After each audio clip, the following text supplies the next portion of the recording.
Welcome, it's me again, Dr. Tooth The Dentist. Thank you for following me again on my channel here. Today we're going to talk about amalgam restoration and what they're used for. Amalgam restoration basically means a silver filling, and it does have mercury in it. It's been around for over 100 years and it's wonderful material. A lot of patients don't like amalgam restoration. They say it causes certain health issues. That's a false. I have amalgam restoration in my mouth. My son had a cavity and I did an amalgam restoration on his mouth as well. So these are the instruments that we're going to use. This is a tooth that we had extracted from a patient. As you can see, the patient had a decay on that tooth. All that is decay. We're going to remove that and we're going to restore that with an amalgam or a silver filling. These are the instruments here. These here are amalgams. We're going to take one of these. We're going to place it in our amalgam titrator, titrate this, and then place it into the amalgam. For the instrument, for the cutting of the instrument, we're going to use a simple drill bit. It's called 330. This is a drill bit called 330. This is what we use as a general dentist to remove most of the decay and old fillings. So now I'm going to go ahead and set everything up and then go from there. Okay, we'll talk about more instruments as we get there. All right. So we have all our instruments all set up. We have our handpiece right up here. I've got my loops here with my light ready to go. This is my tooth here, and these are the burrs that we'll be using and the instruments that we'll be using.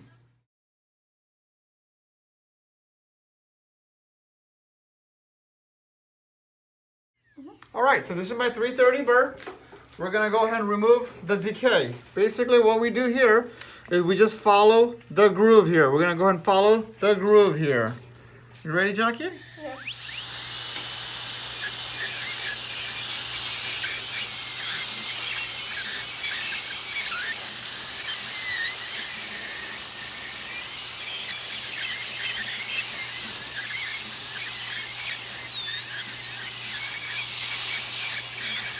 I'm just removing this, all the decay.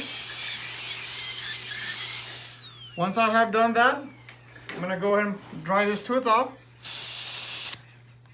Take our Explorer. Best way to see if there's decay still left is take an Explorer, go into the groove and make sure it's nice and solid, rock solid, that there's no more decay. You don't want to seal up a tooth that has a decay in there. As you can see, it looks beautiful. Beautiful. For amalgam restoration, the deeper the prep, the better it's going to have a retention. You want to make sure that it's deep enough. For composite restoration, which we'll do it next time, composite restoration is more of a chemical, like a glue, if you will. This is more of a mechanical retention. Everything looks good. Now we're going to go ahead and proceed with amalgam restoration. So now my lovely assistant here is going to titrate the amalgam in there. Go ahead for 10 seconds. Spread that up real well.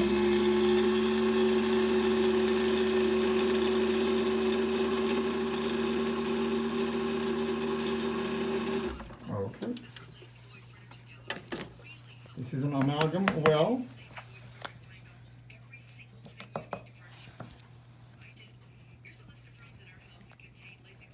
This is what it would look like. Now let's go ahead and place the amalgam carrier, which is right up here.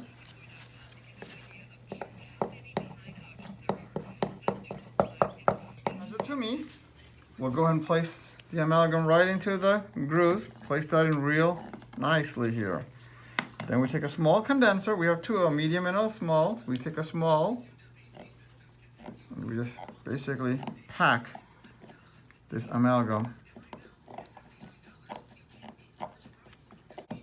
into this particular groove here.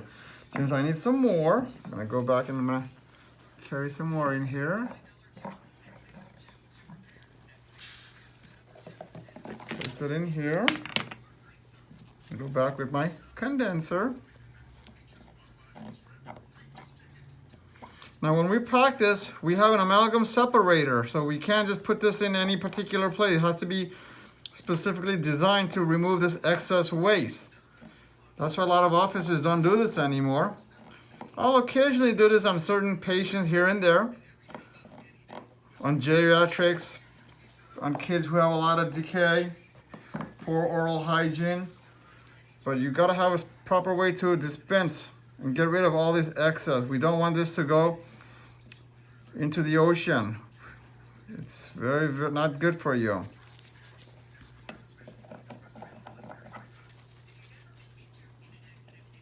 Just follow the groove. This is a ball burnisher. Once it's in there, we place it in here very nicely.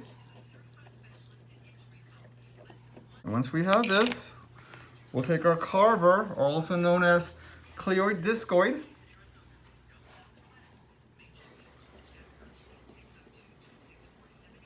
we gently remove any excess here. Create our anatomy here. Okay, so we're going to use our Q-tip to remove any excess amalgam, just as such. And here we go. We have our lovely amalgam restoration. This will last about 100 years. We have this blue articulating paper. We place this on the tooth, so if a patient is biting heavy on it, we would go ahead and remove that. So you basically don't want this touching the amalgam. As you can see, it's not touching the amalgam at all. So beautifully done. That's how we do amalgam restoration. Now, it takes 24 hours for the amalgam restoration to completely harden up. So we tell patients not to bite on that for at least a good couple of hours, because we don't want to indent it or break it or dislodge it. Back in dental school, class of 2004 from Indiana, this would be considered as an incomplete project. The patient would have to come back 24 hours later to do an amalgam polish, and that's when we would get our full credit. If a patient does not come back to do an amalgam polish, we would get a 0. It's really well done, but school policies, you have to come back for amalgam polishing. That concludes today's procedure about amalgam restoration. Next video we're gonna have is the process of removing the old amalgam restoration, and we're gonna be placing a composite restoration. Thank you. If you have any questions, please call us, email us, text us, and follow our link. Now, we do this. I personally still do amalgam restoration. Where do I do it? Where I have a very difficult time restoring this particular tooth, on geriatrics or on kids. For next video, we're going to talk about composite restoration, and please follow us on our Please subscribe us on our Instagram, or please subscribe us on the YouTube channel, and you'll get more information about this. Thank you. That concludes today's procedure. Please subscribe to my channel and hit the bell. Thank you.